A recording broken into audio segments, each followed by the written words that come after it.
चलिए इसी के साथ इस वक्त की बड़ी खबर पर नजर डाल लेते हैं। खबर आपको बता रहे हैं दुर्ग से, जहां पूर्व सीएम भूपेश बघेल का बयान सामने आया है।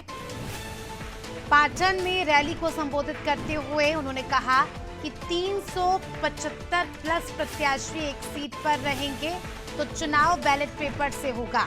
बघेल ने कार्यकर्ताओं को संकल्प दिलाया। पूर्व सीएम भूपेश बघेल का बयान सामने आया है। पाटन में रैली के दौरान संबोधित करते उन्होंने कहा कि 375 प्लस प्रत्याशी एक सीट पर होंगे तो बैलेट पेपर से चुनाव होगा। तो इस वक्त की बड़ी खबर दुर्ग से आपको बता रहे हैं।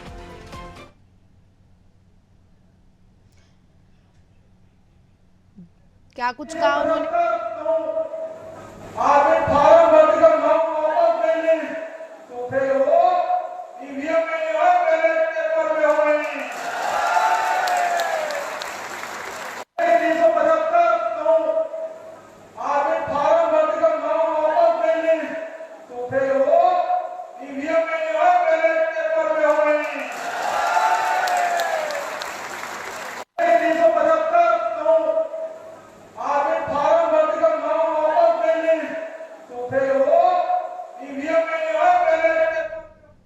चलिए इसी के साथ इस खबर पर हमारे एसोसिएट एडिटर प्रभु पटेरिया जी जुड़ चुके हैं हमारे साथ, उनसे ज्यादा जानकारी ले लेंगे।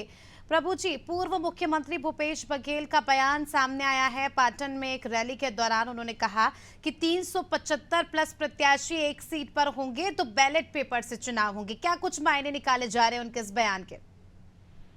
देखिए, ये तकनीकी जो ईवीएम मशीन का इस्तेमाल किया जाता है, उसकी तकनीकी किसी मशीन की जो क्षमता होती है, तो उस क्षमता से एक्सट्रीम की बात भूपेश बघेल कर रहे हैं।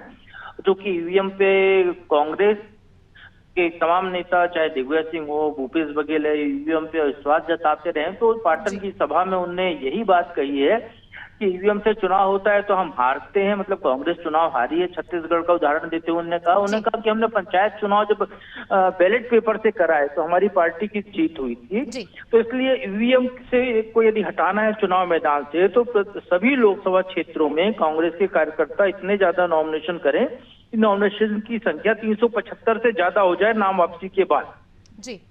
तो ऐसी स्थिति में उनका भूपेश बघेल का ये कहना है कि ऐसी स्थिति में मशीन की अपनी क्षमता है तो वो मशीन से चुनाव नहीं हो पाएंगे और उसके लिए फिर जो है बैलेट पेपर का इस्तेमाल करना पड़ेगा।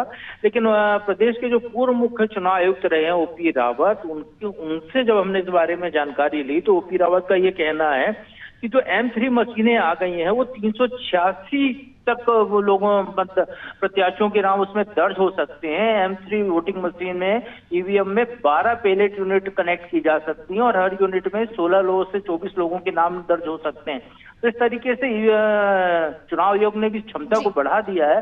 अस्मिता, मैं बताऊं 2019 के जो लोकसभा चुनाव हुए थे, पहली बार ये तब केस हुआ था, निजामाबाद का उपचुनाव था जहाँ टीआरएस की के कविता चुनाव लड़ रही थी। वहाँ 186 कैंडिडेट चुनाव मैदान में आ गए थे, उसके बाद 12 बैलेट यूनिट लगानी पड़ी थी।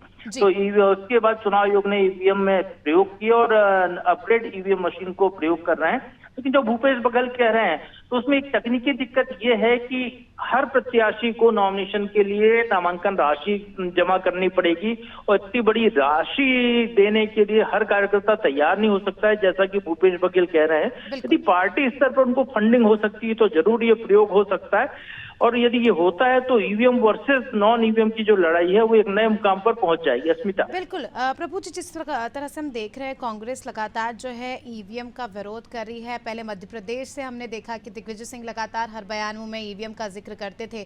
छत्तीसगढ़ से ऐसा कम ही सुनने को मिलता था, लेकिन अब छत्तीसगढ़ के नेताओं ने भी ईवीएम को लेकर सवाल खड़ा करना शुरू कर दिया है। ऐसे में क्या लगता है ईवीएम की इस लड़ाई से आगामी चुनाव में किस तरह का माहौल हमें देखने को मिल सकता है?